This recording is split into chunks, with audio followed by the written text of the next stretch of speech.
안녕하세요. 물박사입니다.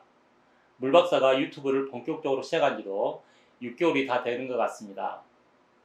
그리고 33편의 영상을 올렸는데 오늘 처음으로 반소매를 입고 촬영을 하고 있습니다. 날씨가 매우 더워졌다는 그런 사실이겠죠.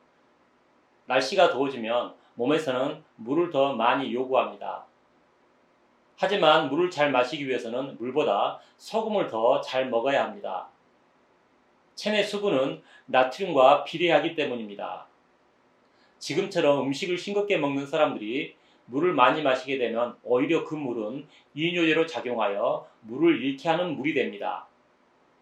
그렇기 때문에 이렇게 날씨가 더워지고 땀이 많이 나게 되면 물보다는 소금이 훨씬 중요할 수밖에 없습니다. 여러분들 여름을 잘 나기 위해서는 소금을 충분히 섭취하기 바랍니다. 우리가 건강하게 살아가는 데 있어서 무엇보다 중요한 것이 있습니다. 그것은 잘 먹는 것입니다. 잘 먹어야 될 것은 크게 두 가지입니다. 첫 번째는 음식이고 두 번째는 마음입니다. 즉, 음식과 마음을 잘 먹게 되면 누구나 다 건강해질 수 있다는 사실입니다. 특별히 음식은 마음보다 잘 먹기가 훨씬 쉽습니다. 하지만 현대인들 중에 음식을 잘 못 먹어서 건강을 잃는 많은 사람들이 있습니다. 그 중에서는 소화가 잘 되지 않아서 음식은 풍부함에도 불구하고 음식을 잘 섭취하지 못하는 사람들도 많다는 사실입니다. 그래서 오늘부터 몇 차례에 걸쳐서 소화 생리에 대해서 자세히 설명할까 합니다. 오늘은 소화가 잘 되지 않는 이유에 대해서 개괄적으로 설명할까 합니다. 소화가 잘 되지 않는 이유는 크게 세 가지입니다. 첫 번째, 소화력이 약하기 때문에 소화가 잘 안 됩니다. 두 번째는 소화가 잘 안 되는 음식을 먹기 때문에 소화가 잘 안 됩니다. 세 번째는 감정적인 문제 때문에 소화가 잘 되지 않습니다. 이렇게 소화가 안 되는 세 가지 원인을 정확하게 이해하고 있으면 우리는 소화장애를 쉽게 극복할 수가 있습니다. 인체의 소화력은 크게 세 가지에 의해 좌우됩니다. 첫 번째는 씹기나 소화관의 운동과 같은 물리적인 힘입니다. 두 번째는 소화액에 의한 소화입니다. 세 번째는 미생물에 의한 소화가 있습니다. 그래서 소화력을 높이기 위해서는 물리적인 힘이 강해야 되고 소화액이 풍부해야 됩니다. 그리고 미생물의 소화에 관여하는 유산균의 관리를 잘 해야 합니다. 물리적인 소화력에 있어서 가장 큰 영향을 미치는 것이 바로 씹기입니다. 그래서 소화가 잘 되기 위해서는 음식을 먹을 때 충분히 씹어야 합니다. 물리적 소화력의 두 번째는 소화관의 운동과 관련됩니다. 그런데 소화관의 운동력은 우리의 의지에 의해서 조절할 수 없기 때문에 여기서는 언급하지 않도록 하겠습니다. 인체의 소화력에 가장 큰 영향을 미치는 것은 바로 소화액의 분비입니다. 소화액은 침, 위에서 분비되는 위액, 간에서 분비되는 담즙, 췌장에서 분비되는 이자액, 그리고 장에서 분비되는 장액이 있습니다. 이 중에서 가장 중요한 소화액은 위액과 췌장에서 분비되는 이자액입니다. 소화력이 약한 사람의 대부분이 위액과 췌장에서 분비되는 이자액의 분비가 매우 감소된 사람들입니다. 그리고 위액과 이자액에서 소화의 핵심이 되는 물질이 바로 소금이라는 사실입니다. 따라서 소화액의 분비를 증가시켜서 소화가 잘 되기 위해서는 반드시 소금 섭취를 충분히 해야 될 것입니다. 여러분들 중 소화가 잘 되지 않아서 고생하고 있다면 분명히 소금 섭취가 부족하거나 아니면 체내에 소금이 감소되어 있는 사람일 것입니다. 소화가 되지 않을 때는 반드시 소금 섭취를 점검해 보아야 될 이유입니다. 간에서 분비되는 담즙은 지방을 소화시키기 위한 소화액입니다. 그리고 담즙의 주요 원료가 지방입니다. 그렇기 때문에 지방의 소화를 잘 시키기 위해서는 평소 적절한 지방 섭취가 반드시 필요할 것입니다. 결국 소화액의 중요한 영양소는 소금과 지방이라는 사실입니다.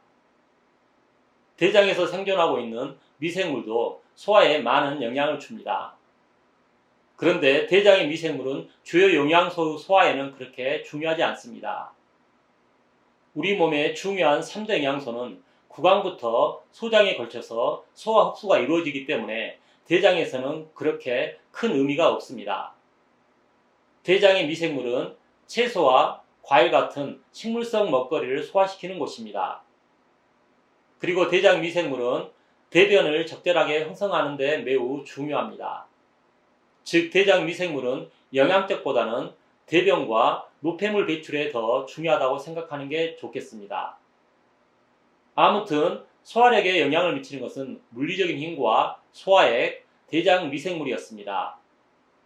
소화력에 관여하는 이러한 요인들은 다시 한번 자세히 설명하게 될 것입니다. 소화가 잘 안 되는 두 번째 이유로 소화가 잘 되지 않는 음식을 섭취하기 때문이라는 사실입니다. 대장 미생물의 소화를 제외한다면 대부분의 소화는 구강부터 소장에서 대부분 이루어집니다. 그런데 구강을 제외한 위, 간, 췌장, 소장은 육류와 곡물을 소화시키는 데 특화된 장기입니다. 만약 소화가 잘 되지 않는다고 곡물과 육류를 배제하고 채소나 과일을 많이 먹게 되면 소화는 더욱 방해받게 됩니다. 채소와 과일의 소화는 대부분 대장에서 이루어지기 때문입니다. 고기를 먹고 소화가 잘 되지 않으면 사람들은 대부분 고기가 소화가 잘 되지 않는다고 생각합니다.